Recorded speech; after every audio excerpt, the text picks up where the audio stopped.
இதுல வந்து கோல்டு வின்ஸ்ல இருந்து வீரியம்பாளையம் போற ரோட்ல என்னுடைய சைட் ஒட்டுன மாதிரி வந்து 135 அடி நீளத்துக்குமே 32 அடி அகலத்துக்குமே ஒரு கோயில் என்க்ரோச்மெண்ட் ஒன்று கட்டியிருக்காங்க.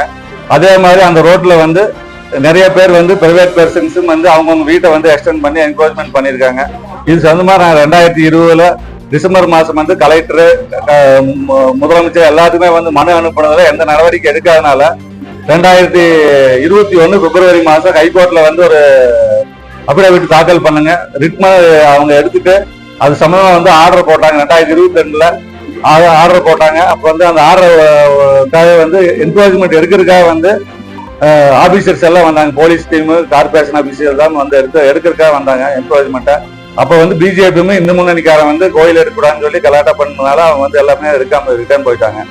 அதுக்கு பின்னாடி வந்து கார்பரேஷன்ல இருந்து 35,000 ஸ்கொயர் ஃபீட் இருக்கு. நாங்க 28,000 ஸ்கொயர் ஃபீட் எடுத்தாச்சு. பேலன்ஸை வந்து நாங்க சீக்கிரம் ரிமூவ் பண்ணி தரேன்னு ஒரு அண்டர்டேக்கிங் லெட்டர், ஆக்ஷன் டேக்கன் ரிப்போர்ட்னு ஒரு ஹைகோர்ட்ல சப்மிட் பண்ணாங்க. ஆனா அவங்க அதுக்கு பின்னாடி எதுவுமே எடுக்காதனால நம்ம மறுபடியும் வந்து 2023 பிப்ரவரி மாசம் வந்து கண்டெம்ட் பெட்டிஷன் ஃபைல் பண்ணேன். அந்த கண்டெம்ட் பெட்டிஷன் வந்து அக்செப்ட் பண்ணிட்டு ஹைகோர்ட்ல வந்து இப்போ கேஸ் நிலுவையில் இருக்கு. கோயில் தரப்புல இருந்து வந்து சுப்ரீம் கோர்ட்டுக்கு இது வந்து தடை கேட்டு இது மாதிரி அப்பீல் போனாங்க. அது வந்து அக்டோபர் மாசம் 2023 வந்து சுப்ரீம் கோர்ட் டிஸ்மிஸ் பண்ணிட்டாங்க, விசாரணைக்கு எடுத்துக்கல.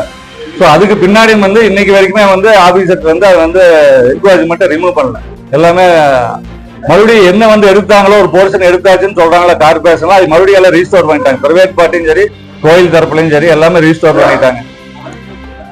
அதே மாதிரி அவங்க 24 ஹவர்ஸ் எப்ப வேணாலும் நைட்டும் பகலும் வந்து மைக் செட் வச்சு ரொம்ப டிஸ்டர்பன்ஸா அந்த குடியிருக்க இல்லாம பண்றாங்க. வேணுமே டார்ச்சர் பண்ணா அது ஒரு ஏன்னா பிரச்சனை நடந்தப்ப வந்து வீடு வந்து எல்லாம் தாக்குதல் நடத்தினாங்க.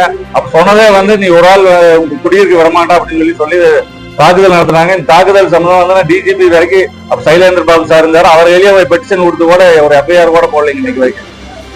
அதே மாதிரி வந்து ட்ரைனேஜ் வாட்டர் வேணும்னே என்னுடைய வீட்டுக்கு முன்னாடியே வந்து எல்லாம் விட்டு பில்டிங் முன்னாடி வந்து என்னென்ன இறஞ்சல் பண்ணணுமோ அத்தனை பண்ணிட்டு அது ஏதோ ஒரு வகையில் கேஸ் வாபஸ் வாங்கணும்னு சொல்லிட்டு டார்ச்சர் பண்ணிட்டு